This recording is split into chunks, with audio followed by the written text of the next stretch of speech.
I've had a crazy criminal background, not like your average person that will say, well, yeah, I used to be a criminal back in the days. We used to steal cars or we used to do a bit of fraud. No, our stuff was the kind of stuff you see in movies. I've stepped away from that, but what I now do is I try and help people. Sometimes you have to put a bit of force behind it when you want to get results. And now since then, I've been kind of fully doing as much seva or as much community work as possible, trying to help people.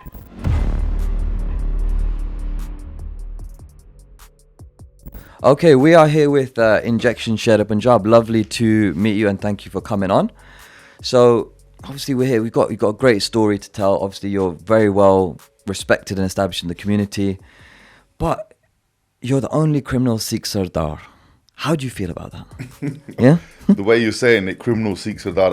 I wouldn't say I'm a criminal, but I probably am in the eyes of the public. But I'm just a normal guy. Yes, I've had a criminal background. I've had a crazy criminal background. Not like your average person that will say, well, yeah, I used to be a criminal back in the days. We used to steal cars or we used to do a bit of fraud. No, our stuff was the kind of stuff you see in movies, you know. Yeah. So, yes, it was crazy. I've stepped away from that, but what I now do is I try and help people. But yes, sometimes you have to put a bit of force behind it when you want to get results.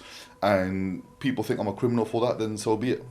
Because you've really flipped your life around now. Because like I said, you're now very well established, very well renowned in your community. People look up to you, like, respectfully now. How do you take that now admiration that was hate, now admiration? How do you feel about that admiration now? Bro, you know what it is? In the beginning, it was a little bit of a shock, but you just kind of get used to it. And to be honest with you,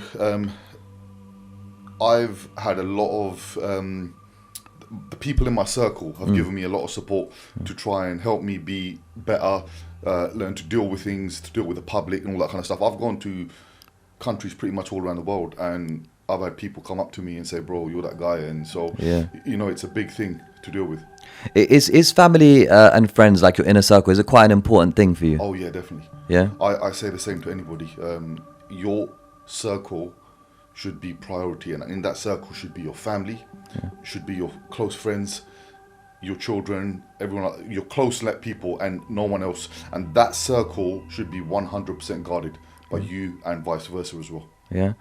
And obviously you've been behind bars, you're very renowned in prison. Is that nerve-wracking for you as you're walking through the streets? It's given me an easy life. Yeah. Don't get me wrong, when I've gone to prison every single time, I've just had it easy. You know, if I was to tell you the stories, you wouldn't even believe it. Most of my time, I didn't even go and get my food. My food was being delivered to me. Yeah. You know, on average, you'd get, like, for example, one chicken, a bit of potatoes and a bit of rice. I used to get 5-6 chickens, full chickens, sent to my thingy bob. Then I'd get friends of mine to come and we'll all feast in my cell. And that's how it was. And you know, we had it really good. I mean, to a point where the governors themselves were coming, they were letting us out until about 8-9 o'clock at night, while everyone else was on 24-hour bang up. You know, people weren't having showers for 2-3 days at a time, and we were out till 8-9 o'clock every single day, playing pool and all sorts. So how did you build that? Would you say it was fear? How did you build that fear, or how did you build that kind of, you know, build that network in prison, in such a confined space? How did you do it? I've just been me, man. I'll be honest with you. I've just been me, and I've been told by a lot of people that my energy, my aura is crazy. I walk into a room and people just fucking go quiet.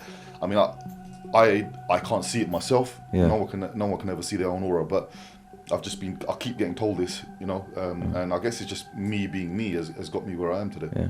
And what's been the hardest thing that you've had to deal with, like, throughout your entire life? Like, what's been the biggest thing? Death of my partner. Death of your partner, yeah. And how did you feel when that happened? Like, what caused it? It was suicide.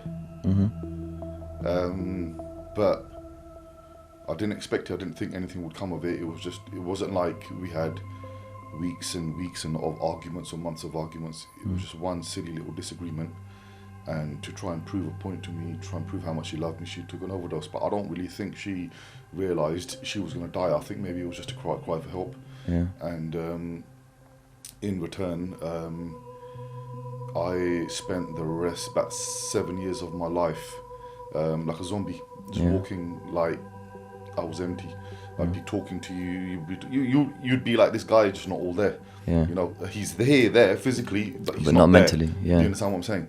And so it's only the last maybe 4 years I've actually got my stuff together, and this is where now since then I've been kind of fully doing as much seva or as much community work as possible, trying to help people. So how did you come back from that to become the person that you are? I tried everything, counselling, all sorts of stuff. And to be honest with you, and I say this to anyone else that's going through the same thing, because I was suffering from severe depression. I tried to kill myself, like to a point where the doctors were like, one of the doctors was like, he goes, in 25 years, he goes, I've never seen this. He goes, I don't know how you're still alive. And I tried multiple times, and I think that's the most scariest bit, because for someone like myself who's got so much anger, so much strength, and is not afraid of anyone, I wasn't afraid of death. So I was like, fuck that, I don't give a shit, I'm ready to go. And I think that was the most scariest part. And then I sort of realised that, I sort of just one minute I just woke up and I was like, I've got a bigger purpose in life. I'm not here for this, I'm here for a lot more important stuff, you know. So I just had to try and figure out what it was that I'm here for. Why am I still on this earth? Why is it that God is not allowing me to go? You know, and then I realized I've got to just help people.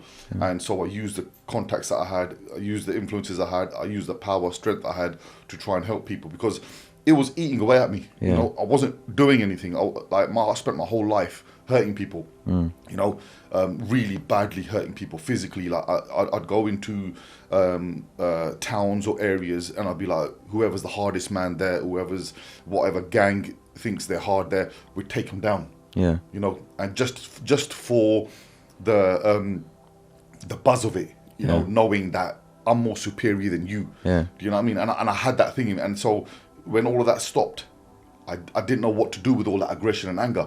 So I had to put it into some good use, and this is what I done.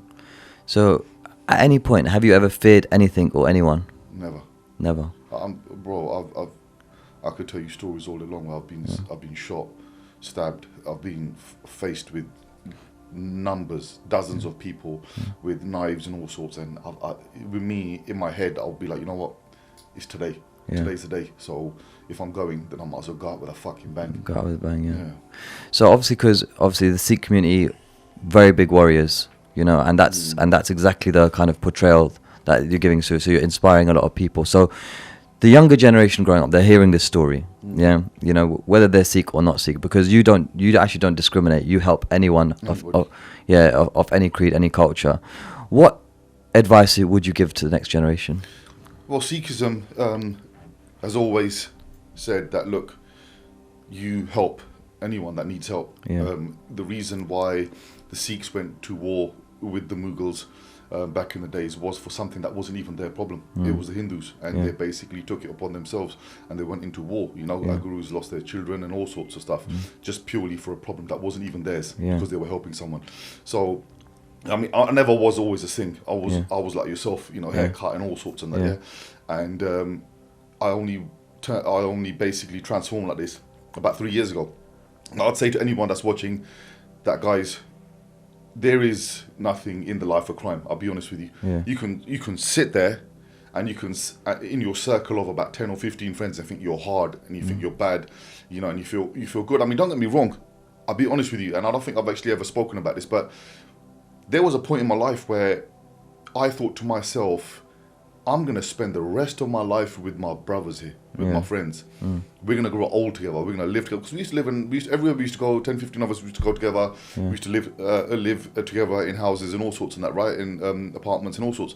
And so in my head, it was like, this is my life. I'm going to die for these guys. I'm going to live right to the end with these guys, But then I woke up and I was like, well, this ain't reality, man. This isn't reality. You know, the reality is your family, your friends, your close friends, they need you. You need to start manning up, pay the bills, start putting food on the table and protecting your inner circle. And that's what it's all about. And, you know, these people that think, oh, the gang culture, this is it. Listen, you go to prison, these guys ain't going to pay your mortgage. These guys ain't going to look after your parents. I've seen it myself. When I went to prison, nobody phoned my parents and said, do you need anything, bro?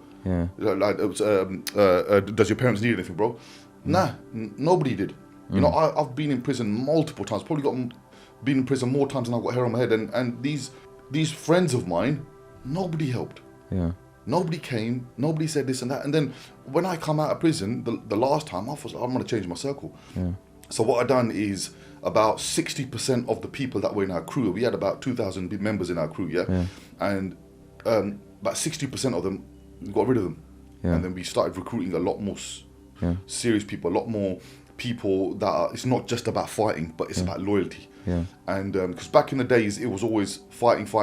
And if a guy can stand by you shoulder to shoulder in front of 10, 15 man, you know that guy has got your back for life, because it's a big thing, someone standing with you knowing that they can die, right? Yeah. But I realised that's not really exactly, doesn't make that person the right person, doesn't make him a good person. Now, I've had friends of mine that have stood by me, and we've gone into fights where there's 10, 15, 20 people and all that, and these guys have been solid, and then I found out afterwards that this guy's tried raping a woman.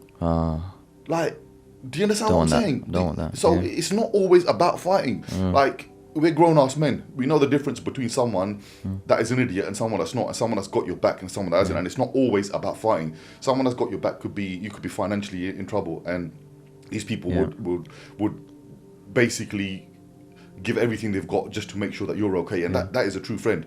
So my advice to the youngsters nowadays that are watching, and I know there's a lot of youngsters that I've got as followers, a lot of youngsters, is guys, don't see me as a role model. If you think you're going to be a hard man and you're going to be like this, don't do it. Yes, protect your community, protect your family, do whatever it takes, be a man. But being a man doesn't mean you're going to be a gangster. It doesn't mean you're going to be a criminal. Do you understand what I'm saying? Be a lion. A lion doesn't have to go around and start killing everyone, but he will protect his family. You know, he'll protect his pack. And what motivates you now? To be honest with you, bro, it's all the good stuff that I'm doing, man. I get so many good messages. Like, on a daily basis, I get about between 40 to 50 messages a day. And like, you imagine that over a week period. That's a lot. You know, over a month period, over a year period. Every single day, there's people messaging me with good stuff. Yes, you might get the odd one person that's an idiot. I mean, don't get me wrong. I've spent most of my life hurting people. And when I'm saying hurting, I'm not talking beating someone up. I'm talking kidnapping, torturing, shootings and petrol bombs and also, you name everything you could think of. Kidnappings. I used to do kidnappings for a living. I used to kidnap people and we used to extort money from them for a living. This is what I used to do. So when you've got someone there tied up for 3-4 days and you're torturing them, cutting their fingers off and all sorts of stuff, right? That person isn't gonna be your favorite person. That's not gonna be your best fan. You understand what I'm saying? That person is gonna spend the rest of his life hating you. And even if you've changed, which I have, I've changed my ways so much. These people are gonna be like, nah, bollocks. It's all an act, or he's still a cunt. You know. But I don't give a shit, bro. I'll be honest with you. Yes, there will be haters, and these people, they haven't got the balls to come and say anything to my face. They'll create fake profiles and they'll start spreading shit. But it is what it is. I'm not bothered about that, bro. I do what I do, not because of my social media response or anything like that. I do it because I want to do it. I don't. This whole social media thing was just an accident. I never wanted to be known for anything like that. I've always just done my stuff. I've always helped people, and I'm just gonna keep doing it, bro. Would you say your moment of change was at the passing of your partner? That was the main. Was that also? I think that triggered it. That started the process. And I think what actually completed it was when I went to the Golden Temple, Harmandir Sahib, and I'd done a Shanan, which is basically when you dip yourself in the water, in the holy water. I've always done it when I was young. I always used to go there, just wash my face with it, and I used to go. And then it was only recently when I went with one of my brothers, Junior, and he goes, let's do the full dip. So we've done it about 5-6 times. And bro, I'll be honest with you, when I came out of there, I felt as if someone just reset me. My emotions were... I had a lot of emotions come in about a lot of stuff. I'd see someone walking down the street and they'd be like homeless. I'd start getting emotional. Because what it is these emotions were so new to me that I didn't know how to deal with them. And it hit me hard. And I spent a good few weeks very, very emotional and upset because I didn't know what I could do to help these people. Like, I was getting really emotional. And I think that was, to be honest with you, that was the change. Like, the main change in myself when I done that. And then since then, I just managed to start controlling it, and I've just been helping people. So in terms of like, obviously the help that you're providing, yeah, can you just give us an example of like a situation where you've helped someone that's been like an extreme situation? Okay, so I'll give you an example. Now, I've turned up 40 minutes late for the interview, right? The reason for that was I got a phone call last minute, and there's a family that we've been helping. It's a Pakistani family, yeah, that we've been helping for the last 2-3 weeks. We've been trying to find people that have been vandalizing their property, Right. and we couldn't find who these people were. Couldn't figure out who they were. They knew who they were. Yeah. They knew what they looked like, but we just didn't bump into them. We parked outside for days and doing surveillance, seeing if anyone comes across, does anything or whatever. Yeah, and we got a phone call last minute, and they said basically, "Oh, we've seen the guy. Yeah. He's basically walking around the streets. He's basically around the corner, and he's acting all dodgy and blah blah blah." So we just turned up there, a few of the boys, myself, and we just had words with the guy. Yeah. And does that normally work? Like once you have the words, it's done deal. So when I say we have words, Yeah. it's not just talk; it's proper words. They're not, and then they're not coming back. They're done They now. ain't coming back, mate. Oh wow. Okay. Cool. Have you ever had the flip happen to you since obviously your rebirth? Have you ever had the flip where someone, like a gang, have then approached you and just cornered you and just been like, right, we're gonna take I had out? that loads of times. Yeah. Last year, I got jumped by about 8-9 guys. Yeah. But I wasn't too fussed about that because 3 of them I put in hospital. Yeah. And now they've got a case. I know we said we weren't going to speak about this, but they've got a case pending on me now. They're trying to put a case on me. But it is what it is, man. And then I think prior to that, I think it was the year before that, I got surrounded by about 15-20 guys with blades, knives, and these guys wanted to kill me. Yeah. They didn't want to scare me. They actually wanted to kill me. you. And you know what? Fair play to them. Hats off to them. I mean, these guys, they would have done their bit, because it's what they do. Yeah. And but I stood my ground, and no one touched me. But you know what it is? It's all part of the game. Yeah. It is all part of the game. You know what I mean? So you can't walk into the jungle and think, you know what, like I'm gonna be untouchable. Yeah. You know, I'm getting old. I'm 42 years old, bro, and then eventually someone's gonna come who's gonna be bigger and stronger and better. But you need to understand that when your time comes, you need to step aside and you need to allow the younger generation to step in. I'm not one of those people that's gonna be sitting until the age of 60, 70 thinking I'm the best. Yeah. I'm not. You know what I mean? Even now, I'm not the best. There's people out there that are a lot harder than me, a lot stronger than me, but it doesn't stop me from doing what I'm doing. Yeah. So going back to that, in 10 years' time, we meet again and we have this podcast. Where do you think you'll be in 10 years' time? Hopefully not in prison. Bro, to be honest with you, my life is changing big time now. Yeah. You know, the last year or so, it's been crazy.